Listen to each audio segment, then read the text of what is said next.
They called her the Ghost Omega, so weak her scent barely existed. So worthless even the patrol wolves wouldn't waste their breath mocking her anymore.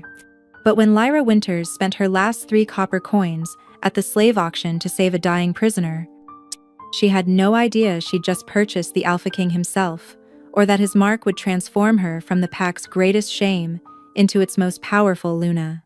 The autumn wind carried the stench of fear and blood across Thornhaven's market square, where wolves from 3 neighboring packs had gathered for the monthly auction. Lyra pressed herself against the cold stone wall at the crowd's edge, her thin shawl doing little to hide her trembling not from cold, but from the hostile scents surrounding her. "Move aside, ghost," growled a beta female, shoving past her. "You're contaminating the air with your weakness." Lyra stumbled but caught herself, keeping her eyes down. 23 years of being the pack's Omega had taught her that invisibility meant survival. Born without the ability to shift, with a scent so faint other wolves could barely detect her, she was an anomaly, a burden the Silvermoon pack only tolerated because law forbade killing Omegas. At the square's center, Beta Commander Thorn stood beside a raised wooden platform, his scarred face twisted in satisfaction. The crowd's excitement turned rabid as guards dragged a figure onto the stage. "What's happening, Lyra?" whispered a small voice. Lyra glanced down at Pip, the 8-year-old orphan she'd been secretly feeding since last winter. Like her, he was packless, unwanted, though at least he could shift. She'd found him scavenging near her cottage and couldn't turn him away. "Nothing good," she murmured, but found herself rising on her toes to see over the crowd. The prisoner was massive, even bent and chained. Iron shackles, spelled with wolfsbane-soaked metal, bound his wrists and ankles. His clothes hung in tatters, revealing a torso covered in savage wounds, claw marks that went bone deep, burns that looked fresh. But it was his stillness that struck her most. While any normal wolf would be snarling or cowering, he stood with an eerie calm, as if the pain didn't exist. "Behold!" Thorn's voice boomed across the square. "A rogue alpha caught hunting in restricted lands. No pack claims him. No territory wants him. The Council of Elders has decreed 7 silver coins for his servitude, or he'll be executed at sunset. He have his—" The crowd erupted in vicious laughter. Lyra saw several alphas from visiting packs exchange amused glances. A rogue alpha was worse than an omega. At least omegas knew their place. 7 silver? Someone called out. "For that rabid dog? I wouldn't pay 7 copper. Look at him," another sneered. "Probably gone feral. They always do, these packless ones." And the prisoner hadn't moved, hadn't even lifted his head, but Lyra caught something, a slight shift in his shoulders, a subtle intake of breath. He was conscious, aware, enduring every word. 5 silver coins, Thorn announced when no one bid. "Surely someone needs a guard dog?" More laughter. Someone threw a rotten apple that struck the prisoner's shoulder. He didn't flinch, but Lyra saw fresh blood seep through his shirt where the impact hit an open wound. 3 silver. Thorn's voice grew frustrated. "Final offer." Silence stretched. The crowd was here for entertainment, not purchase. 3 copper coins. "Then," Thorn snarled, "anyone? Or shall we proceed directly to execution?" The words left Lyra's mouth before her brain could stop them. "I'll take him." The square fell silent so completely that Lyra could hear her own heartbeat thundering in her chest. Every eye turned to her. Hundreds of wolves, from alphas to betas to the few omegas brave enough to attend, all staring at the ghost omega who dared to speak. Thorn's scarred face contorted in disbelief. "What did you say?" Lyra's legs shook as she pushed through the crowd, her hand clutching the 3 copper coins she'd saved for next month's heat suppressants. Pasalo.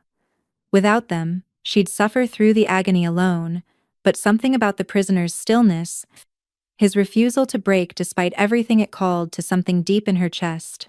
3 copper coins, she repeated, her voice barely a whisper. "You said 3 copper coins." The laughter started slowly, then erupted into a roar. Wolves doubled over, pointing at her, tears streaming down their faces.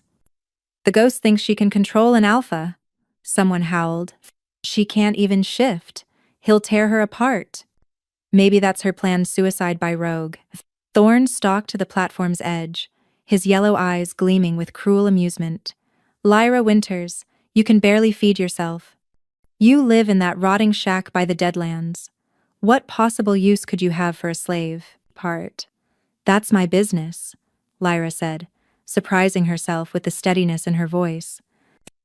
This is ridiculous, Thorn sneered. You're an Omega. You have no rights to— The auction laws are clear, a cold voice interrupted. Elder Sage Morwyn of the Neutral Moonstone Pack stepped forward, her ancient face impassive. She was here as witness to ensure fair proceedings. Anyone with payment may bid, even Omegas. Thorn's jaw clenched. The Moonstone Elder's word was law in market matters. Fine, he spat. When this rabid dog rips out your throat, don't come crying to the pack for help. Lyra climbed the platform steps, her worn boots catching on splinters. This close, she could see the prisoner clearly. Beneath the dirt and blood, his features were sharp, almost aristocratic. His hair, matted with dried blood, might have been dark gold. But it was his scent, or lack thereof, that made her freeze. Like her, he barely had one. Just the faintest whisper of something wild, something that reminded her of winter storms and ancient forests. How could an alpha have such a weak scent? She held out the 3 copper coins with trembling fingers. Thorn snatched them, his claws deliberately scratching her palm. Release him, Elder Morwyn commanded. Thorn unlocked the shackles with obvious reluctance. The moment the wolfsbane-soaked iron fell away, the prisoner swayed. Lyra instinctively reached out, offering her shoulder for support. He was burning with fever, his skin almost scalding through his torn shirt. For the first time, he lifted his head. His eyes met hers, not the typical gold or amber of an alpha, but a deep violet, like twilight skies. They widened slightly, focusing on her face with an intensity that made her stomach flip. Can you walk? She whispered. He tilted his head, and she realized with sinking dread that he might not speak their language. Some of the wild packs from the far north had their own dialects. Come, she said simply, gesturing toward the market's edge. He took a step, stumbled, and would have fallen if she hadn't caught him. The crowd roared with fresh laughter as the tiny Omega supported the massive Alpha's weight. Pip, she called to the boy. Help me. Together, they managed to guide the prisoner away from the square, the crowd's mockery following them like a pack of hunting wolves. The path to Lyra's cottage stretched endlessly through the Deadlands, the barren territory between pack boundaries where only outcasts lived. The prisoner grew heavier with each step, his breathing increasingly labored. Pip struggled to support his other side, the boy's small frame trembling with effort. Is he dying? Pip whispered, glancing up at the man's gray-tinged face. No, Lyra said firmly, though she wasn't sure. The wounds on his torso were festering, and she could smell the sickly sweetness of infection. But worse was the strange black veining, spreading from a wound on his ribs. It looked like poison, but unlike any she'd seen. They'd barely made it halfway when he stopped walking, his violet eyes fixed on the tree line ahead, then back to her face. She could see him calculating, measuring the distance to freedom. You can go, Lyra found herself saying. I won't stop you, Pip gasped. Lyra, no. We need him to— To what? She asked gently. We both know I didn't buy him to be a slave. The prisoner stared at her, clearly not understanding her words, but perhaps catching her meaning. Lyra stepped back, releasing his arm. She even turned away, giving him privacy to run if he chose. Behind her, she heard movement, a stumble, a harsh breath, then a heavy thud. She spun to find him face down in the dirt, unconscious. He chose to stay, Pip said wonderingly. He collapsed, Lyra corrected, but her heart was racing. Together, they managed to drag him the final distance to her cottage, a tiny, weathered structure that barely kept out the rain. She'd inherited it from her grandmother, the previous pack healer before the Silvermoon Pack decided they didn't need an Omega's help. Inside, she laid him on her threadbare rug near the hearth. By firelight, his wounds looked even worse. Whatever had attacked him had been thorough. These weren't random injuries but systematic torture. Lyra gathered her meager supplies: willow bark for fever, honey for infection, spider silk for binding. As she worked, she noticed something odd. The worst wound, the one with black veins, had a perfect pattern like a cursed sigil. "Pip, I need moonwort from the garden," she said. "An elderflower, if any survived the frost." As the boy ran out, Lyra placed her hands on the prisoner's burning forehead. She closed her eyes and reached for the gift she'd hidden all her life. The reason her grandmother had really been exiled, the secret that would mean death if discovered. Warmth pooled in her palms, soft and golden. But the moment her healing touched the black wound, agony shot up her arms. She jerked back with a gasp. The poison wasn't just killing him. It was designed to kill anyone who tried to heal him. "Lyra?" Pip had returned, arms full of herbs. "Your nose is bleeding." She wiped the blood away, mind racing. This wasn't ordinary wolfsbane or silver poisoning. This was something far worse, a hex designed specifically for alphas, probably by someone who knew exactly what they were doing. The prisoner stirred, a low groan escaping his lips. His eyes fluttered open, unfocused and glazed with fever. He spoke fluid words in a language she didn't recognize, though she caught what might have been a name. "Kaelin, is that you?" she asked. "Kaelin?"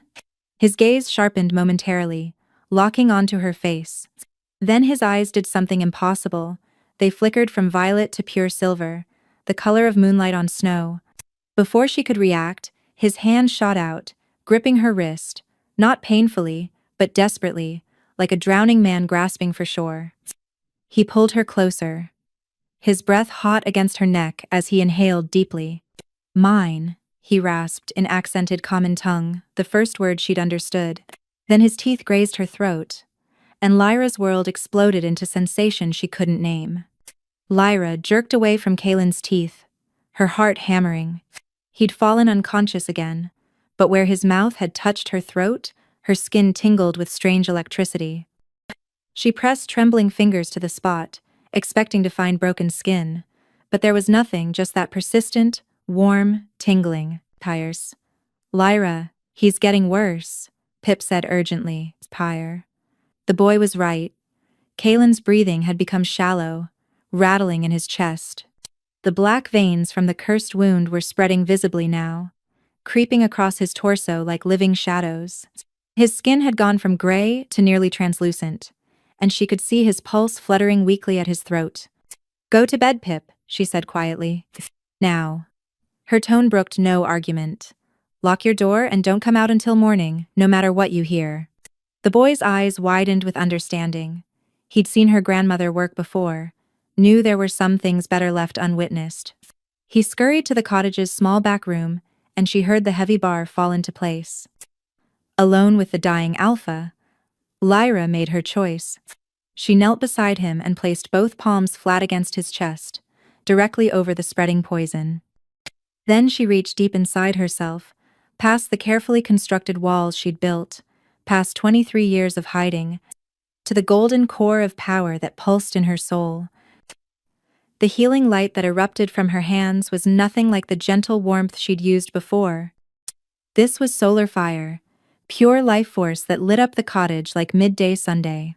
She gasped as it poured out of her more power than she'd ever dared channel. The black veins fought back viciously. She could feel the curse's intelligence, its malevolent purpose. It had been crafted by an expert, designed not just to kill, but to corrupt an alpha's very essence, turning their own strength against them. But beneath the poison, she felt something else, Kaelin's wolf.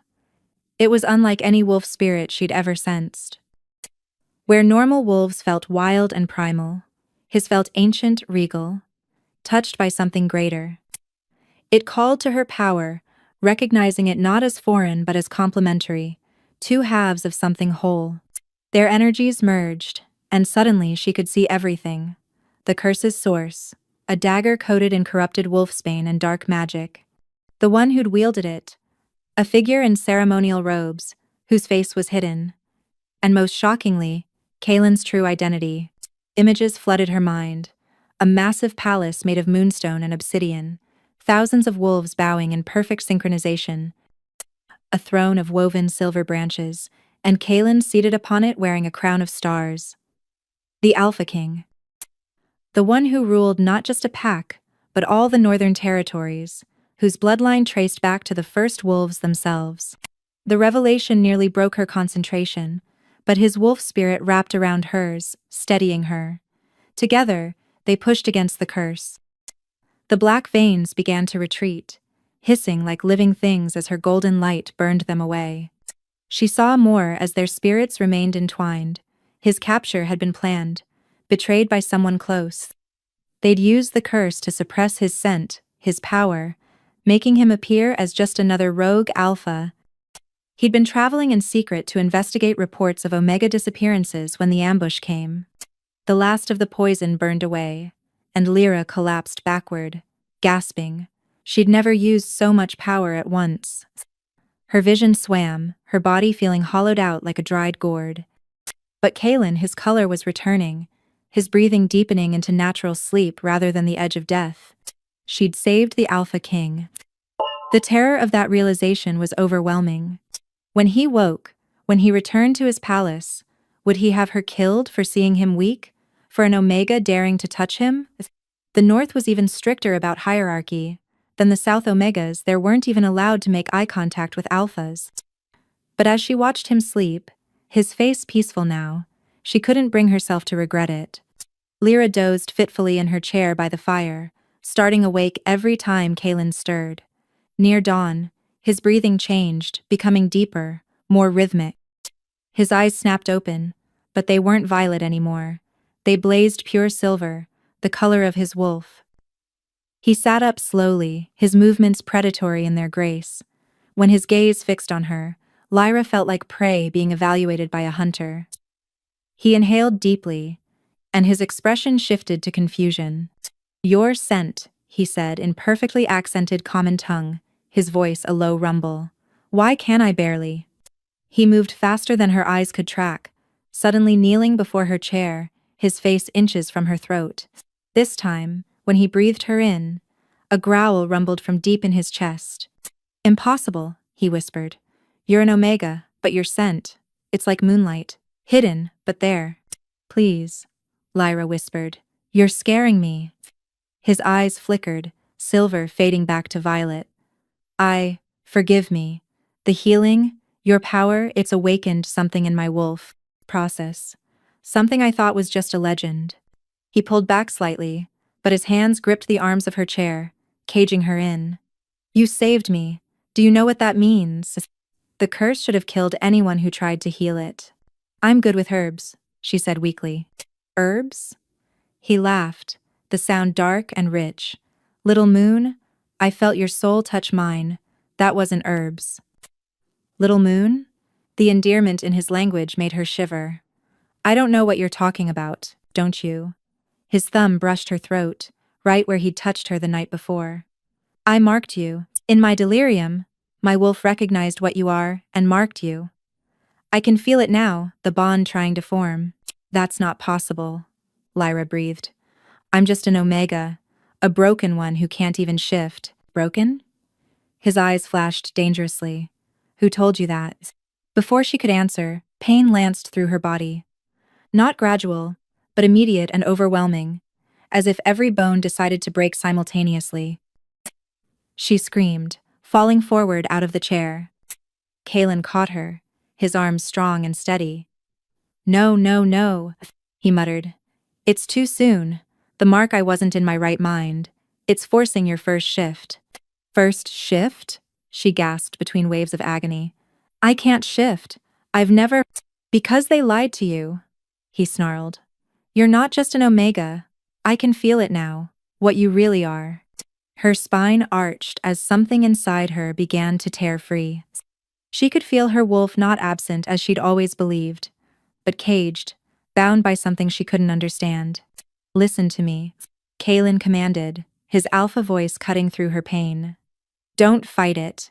Your wolf has been sleeping, waiting. Let her free." "I can't." Tears streamed down her face. "If I'm different, if they find out, I'll protect you." his forehead pressed to hers. I swear on my crown, on my throne, on the moon herself, I will protect you. Another wave of agony hit, and Lyra felt her consciousness fragmenting. In desperation, she pressed her face into Kaelin's neck, seeking comfort. His scent stronger now, like winter storms, and ancient power flooded her senses. Her teeth ached, lengthening into fangs she'd never had before. Acting on pure instinct, on a need she didn't understand, she bit down on the junction between his neck and shoulder. Kaelin went rigid, a sound escaping him that was part growl, part moan. Yes, he breathed, complete it, make us equal. The moment her fangs pierced his skin, the world exploded. Power rushed between them, not just the healing light she knew, but something wilder, older. She could taste his essence, feel his memories, his emotions. The Alpha King, the most powerful wolf in 7 territories, and he was choosing to let an Omega mark him in return. The cabin filled with blinding silver light as their bond snapped into place, not the one-sided claiming he'd started in his fever, but a true mate bond, but a true mate bond, but a true mate bond, but a true mate bond, but a true mate bond. Equal and eternal. When the light faded, Lyra found herself still human, but fundamentally changed. She could feel her wolf now, not absent, but present, prowling just beneath her skin. The pain was gone, replaced by a strange sense of completeness she'd never experienced.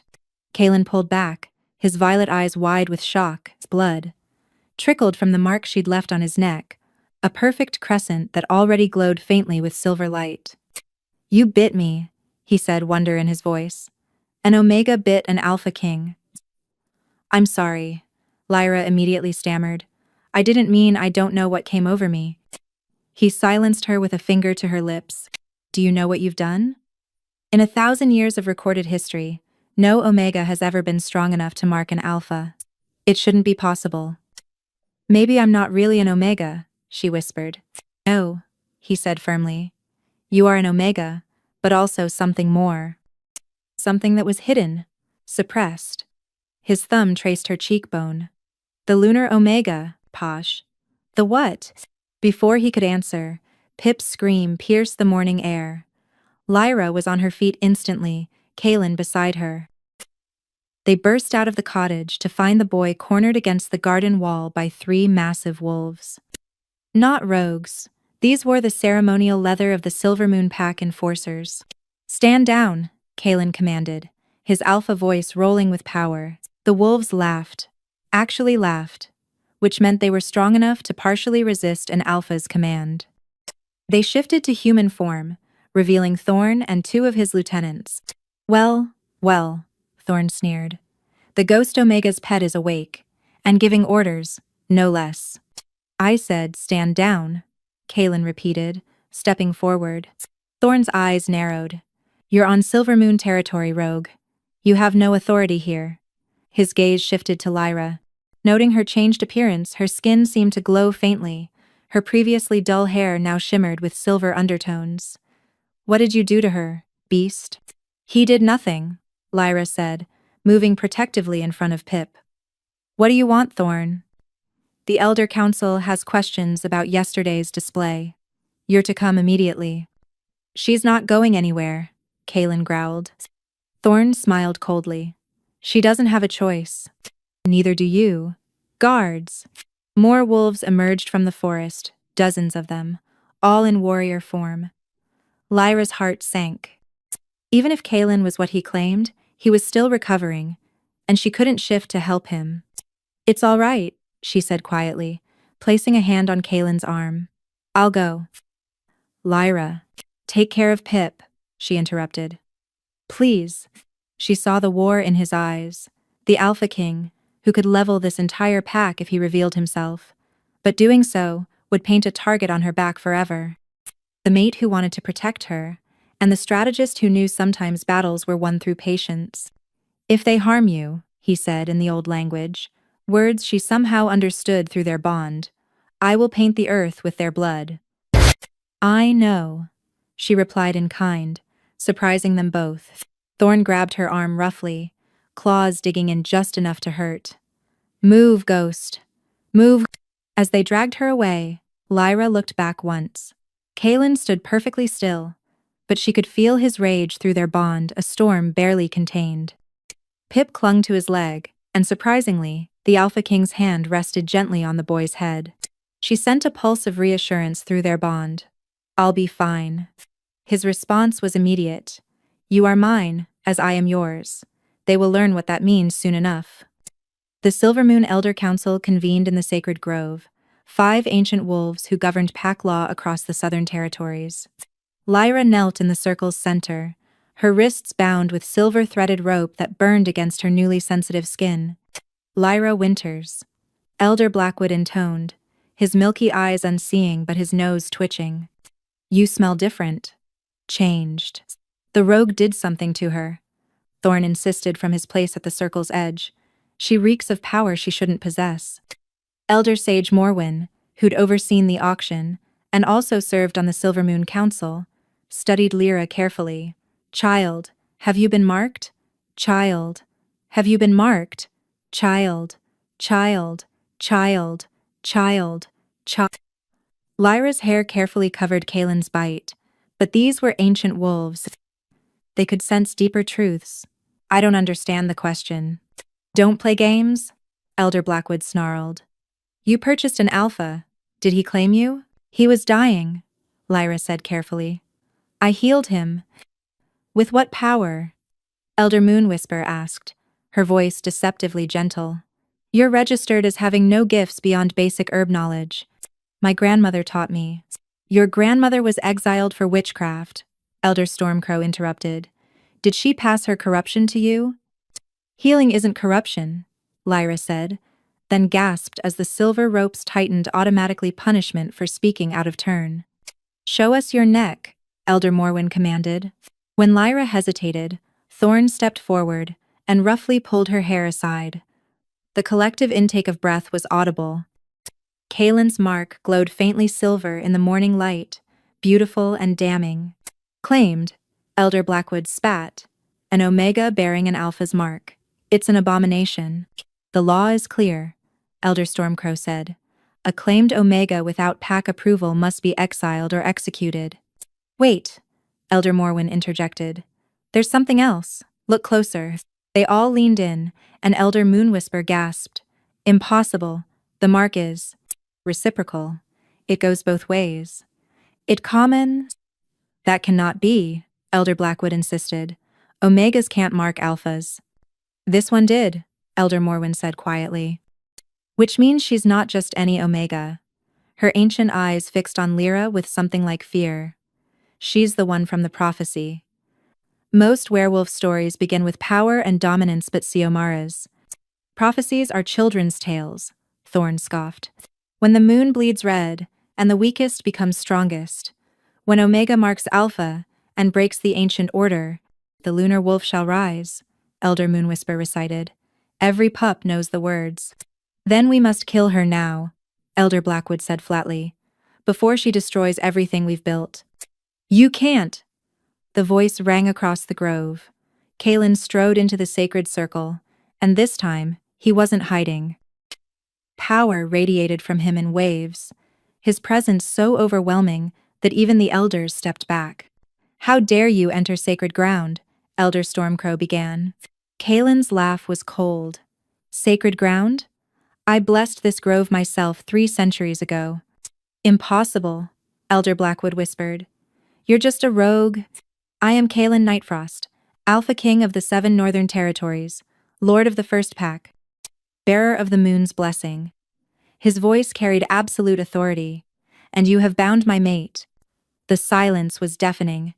Then, one by one, every wolf present except the bound Lyra dropped to their bellies in submission. "Your Majesty," Elder Morwyn whispered. "We didn't know." "Release her. Now." The ropes fell away immediately. Kaelin helped Lyra to her feet, his hands gentle, but his eyes promising violence to anyone who protested. "She comes with me," he announced. "But sire," Elder Blackwood dared to speak. "If she's truly the lunar Omega, the prophecy says." "I know what it says." Kaelin's arm wrapped around Lyra's waist. It says she'll destroy the old order. Good, quantity. The old order needs destroying. He turned to Lyra. Come with me. Let me show you who you really are. Pip, the boy comes too. His violet eyes softened slightly. I protect what's mine. As they walked from the grove, Thorn made one last desperate attempt. You can't just take her. She belongs to Silvermoon Pack. Kaelin paused, looking back with a smile that was all predator. She belongs to no one but herself. But she is mine, as I am hers. And if you try to stop us. He let his true power unfurl, just for a moment. Several wolves whimpered. One fainted. That's what I thought, Kaelin murmured. The journey to the Northern Territories took 3 days through the wild forests. Kaelin had summoned his royal guard, a pack of massive wolves who treated Lyra with a mixture of reverence and confusion. An omega marked by their king, bearing his scent but also somehow marking him in return, was unprecedented. By the second day, the symptoms started. It began as an ache in her bones, similar to what she'd felt during the attempted shift but deeper, more insistent. By evening, she could barely stay mounted on the horse Kaelin had procured for her. What's happening to me? She gasped, doubling over as another wave of pain hit. Kaelin was beside her instantly, his hands glowing with a faint silver light as he tried to ease her suffering. Your wolf is fighting to emerge. The mark accelerated something that was already beginning. I thought I couldn't shift. You were suppressed, he said grimly. I can smell it now, wolfsbane tea, fed to you since childhood. Small doses, not enough to kill but enough to cage your wolf. Someone knew what you were and wanted to keep you weak. That night, the dreams began. Lyra stood in a place of silver light, surrounded by ancient wolves whose eyes held the wisdom of millennia. At their center sat a white wolf so pure she seemed to glow from within. Finally, the white wolf spoke directly into her mind. The last of my daughters awakens. Who are you? I am Luna, the first mother, and you, little one, carry my blessing. Once every 1,000 years, an Omega is born with the power to reshape our world. You are that Omega. I don't want power. I just want to survive. Luna's laugh was like moonlight on water. Survival isn't enough anymore. The corruption spreads, child. Omegas disappear. Alphas grow cruel. The balance breaks. You and your mate must restore it. Kaelin isn't my true mate. He marked me by accident. Accidents don't exist in mate bonds. He is your other half, as you are his. Together, you are complete. Apart. The dream shattered as pain ripped through Lyra's physical body. She woke screaming, her body contorting. Kaelin held her through it, whispering promises and endearments in the old language. Pip hovered nearby, tears streaming down his young face. It's killing her, she heard Captain Fenris whisper to Kaelin. The transformation if she can't complete it. She will, Kaelin said firmly. But Lyra felt his fear through their bond. By the 3rd day, she could barely remain conscious. Her body cycled between burning fever and freezing chills. Sometimes she saw through human eyes, sometimes through wolf eyes, caught between forms in a way that shouldn't be possible. We're almost there, Kaelin murmured, carrying her on his horse now. The palace healers will know what to do. But when the northern palace came into view, a massive structure of moonstone and obsidian, carved into a mountain, Lyra felt her symptoms worsen rather than ease. Power emanated from the place, ancient and overwhelming. Too much, she gasped. The power here, it's too much. It's responding to you, Kaelin realized with wonder.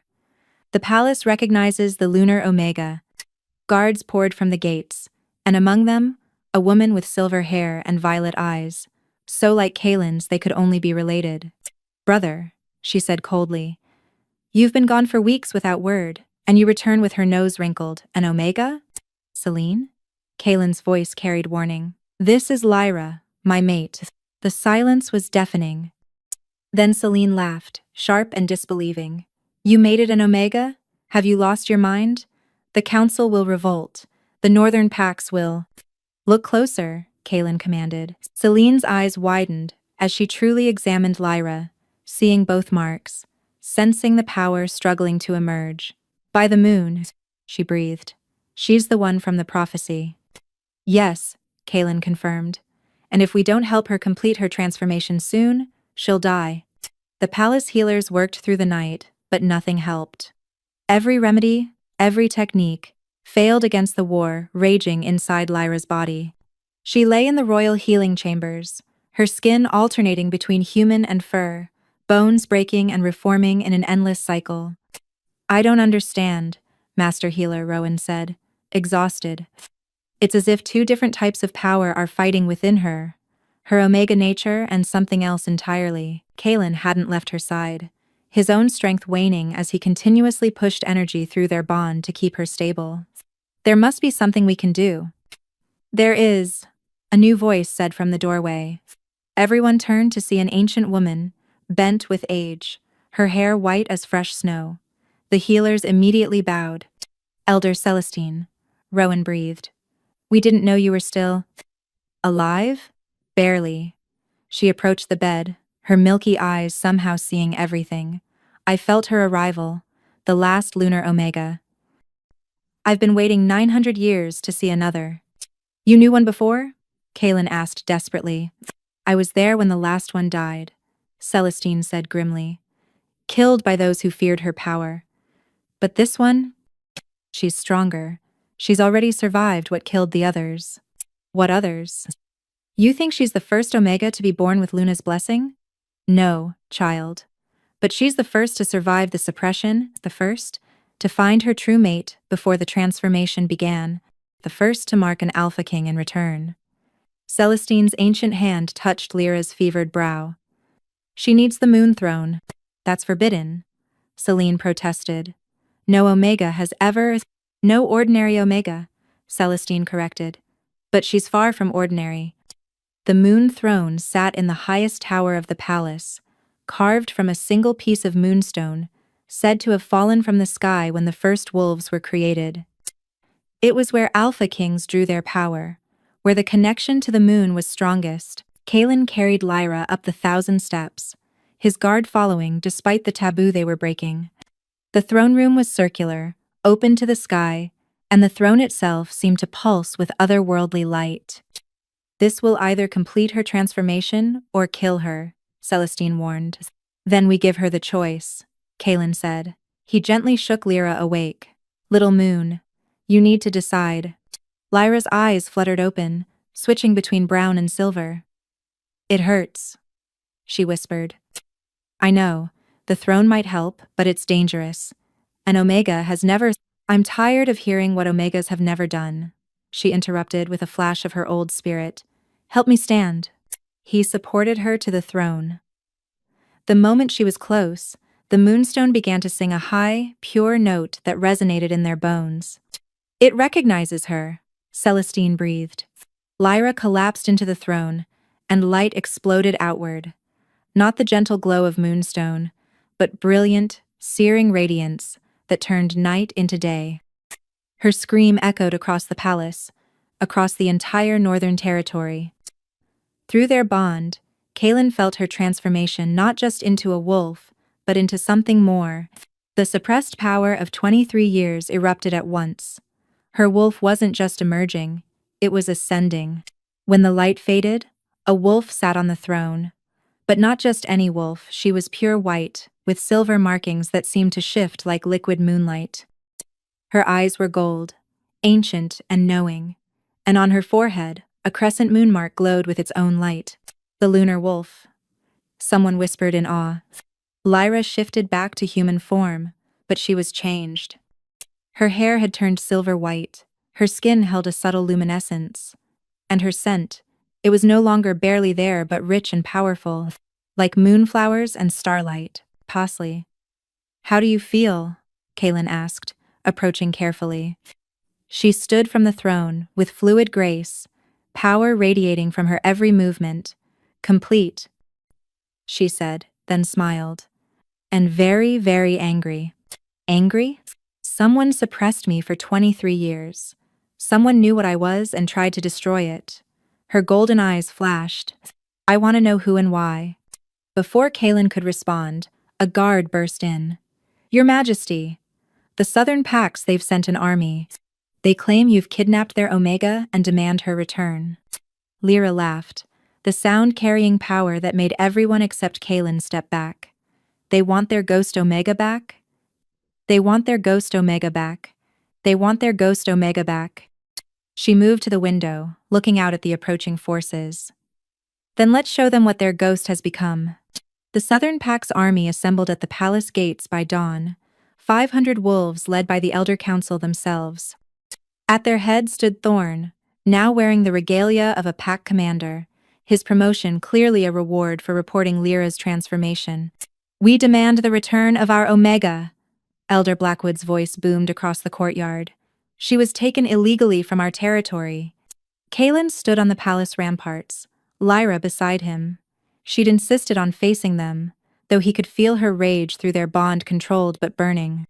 I left willingly, Lyra called down, her new voice carrying power that made several wolves whimper. You were coerced by an Alpha's dominance, Thorn responded. No Omega can resist an Alpha King's command. Return home, Lyra, and all will be forgiven. Home? Lyra laughed bitterly. You mean the place where I was fed wolfsbane tea since childhood? Where I was beaten for showing signs of power? Where you called me ghost and made me serve scraps to the dogs? Lies, Elder Stormcrow interjected. The Omega is clearly under the Alpha King's influence. Show them, Celestine whispered from behind them. Show them what you are. Lyra looked at Kaelin, who nodded. She took a breath, then let her power unfurl. The morning sky darkened, as if responding to her will. Her hair lifted with invisible wind, and when she opened her eyes, they blazed pure gold. I am the Lunar Omega, her voice echoed with otherworldly power. And I remember everything now. Elder Blackwood, you gave the order to suppress me when I was 3 days old. You sensed what I would become and feared it. The prophecy had to be prevented, Blackwood admitted, dropping all pretense. The Lunar Omega would destroy the natural order. Alphas rule, Omegas serve. That is the way. That is your way, Lyra corrected. But not the moon's way? Then you admit you're an abomination, Thorn called. A threat to our entire civilization. The Southern Packs united to bring you back dead or alive. Dead then, Elder Blackwood decided. Attack. The army surged forward, but Kaelin raised his hand. His own warriors, outnumbered but fierce, prepared to defend. The clash would be bloody, devastating to both sides. Wait, Lyra placed her hand on Kaelin's arm. This is my fight. Lyra. Trust me. She leaped from the rampart, landing gracefully in the courtyard despite the 40-foot drop. The southern wolves circled her, hundreds against one. You want the ghost Omega? She asked softly. The weak, pathetic creature you tormented for years? She shifted, and gasps echoed across the courtyard. Her wolf form was magnificent, larger than most alphas, pure white, with those liquid silver markings. The crescent moon on her forehead blazed with divine light. Kill her, Blackwood commanded.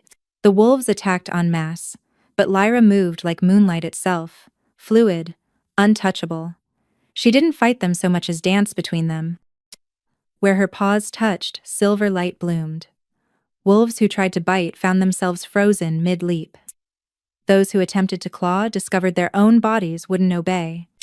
Within minutes, 500 wolves lay subdued, but unharmed, held by threads of silver light.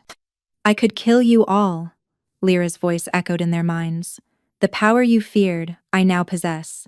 But that's not who I am. She shifted back to human form, standing tall among the immobilized wolves. You have a choice.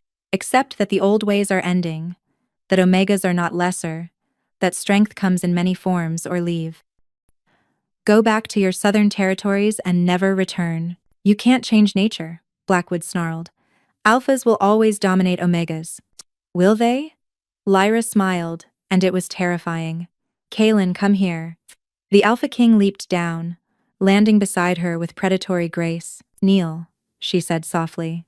Without hesitation, the most powerful Alpha in 7 territories dropped to one knee before an Omega. The watching crowd gasped in unison. You see? Lyra addressed them all. True strength isn't about domination. It's about choice, respect, partnership. She helped Kaelin stand, their hands clasped. We choose each other, as equals. This is blasphemy, Thorn spat. This is evolution, Kaelin corrected.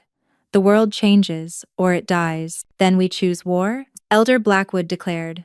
The Southern Pacts will unite against this abomination.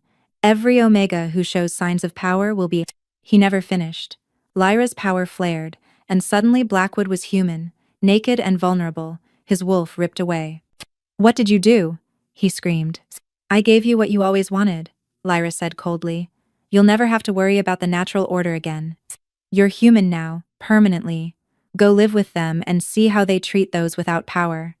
The confrontation with the Southern Pacts had ended with their retreat, but victory felt hollow.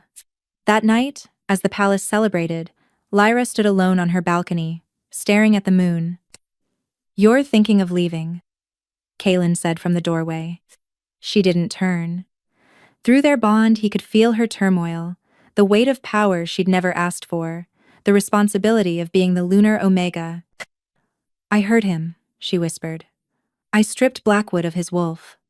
What makes me different from those who suppressed me? You gave him life, Kaelin pointed out. They would have given you death. I'm becoming what they feared, an Omega with too much power. She finally faced him, tears streaming down her cheeks. What if they were right? What if I do destroy everything? Before he could respond, she collapsed. Not gradually, but suddenly, as if strings had been cut. Kaelin caught her, his heart racing as he felt her pulse weak, thready, fading. Lyra. Her skin was cold, her breathing shallow. Through their bond, he felt nothing. Empty space where her presence should be. Help! He roared. Someone help! Healers rushed in, Celestine among them. The ancient woman placed her hands on Lyra's chest and immediately pulled back, shocked. Power. The power, she gasped. It's consuming her from within. Her body wasn't meant to channel that much energy. But she's the lunar Omega. Yes, but she spent 23 years suppressed. Imagine a dam holding back a river for decades, then suddenly breaking. The flood. Celestine shook her head. She's drowning in her own power. She's power. There must be something. There is. Celine appeared, holding an ancient text. But you won't like it. Power Hafid. She opened the book, revealing illustrations of the first lunar Omega. She can release the power back to the moon, become normal again. An ordinary Omega, or possibly human. The transformation would reverse. She'd lose her wolf? She'd lose everything, her power, her wolf, possibly even. Celine hesitated. The mate bond. It was formed between the Alpha King and the lunar Omega. Without that part of her, Kaelin felt his heart shatter. To save her, he'd have to lose her. Do it, he said. Kaelin. Do it, he cradled Lyra's dying body. I'd rather lose her than watch her die. They carried her back to the moon throne room. The ritual was complex, requiring the blood of her mate freely given, the tears of those who loved her, and her own conscious choice. She's too weak, Rowan protested. She can't consent. Then we enter her mind, Celestine decided. Through the mate bond. But Kaelin. If she chooses to release her power, you'll lose everything you share. The bond, the connection, even the memories might fade. Access. I know. He sat in the throne with Lyra in his arms. But she'll live. They began the ritual. Through their bond, Kaelin entered the space between consciousness and dreams, finding Lyra in that silver place where she'd met Luna. You came, she whispered, translucent and fading, always. He pulled her into his arms. Little moon, you need to choose. I know. She looked at the white wolf Luna herself, waiting patiently. If I release the power, we lose everything. You'll live. Without you? Without my wolf? What kind of life is that? A life, he said firmly. That's all that matters. Is it? She touched his face. Would you choose a life without me? His silence was answer enough. Then why should I? She turned to Luna. There must be another way. There is, the first mother said. But the price? Name it. You keep the power, but it will forever mark you as other. Humans will fear you, wolves will worship or hate you. You'll never have a normal life. I never had one anyway, Lyra said. What else? Your mate must share the burden. The Alpha King must become something new, just as you have. Equal in power, equal in responsibility. Two halves of one whole, literally. That's not a price, Kaelin said immediately. That's a gift. Luna smiled. Then choose, little ones. Together. They didn't hesitate. Their hands clasped, and they spoke in unison. We choose each other. Power exploded through both of them, not just Lyra's, but something new, something shared. When Kaelin opened his eyes in the physical world, he found himself changed.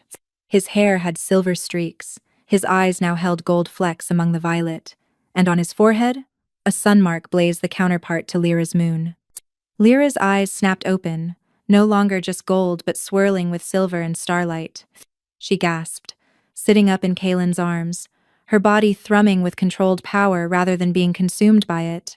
You stayed, she breathed. Always, he replied. And she could see his transformation. The solar alpha, her perfect counterpart. Around them, the witnesses had fallen to their knees, even proud Celine.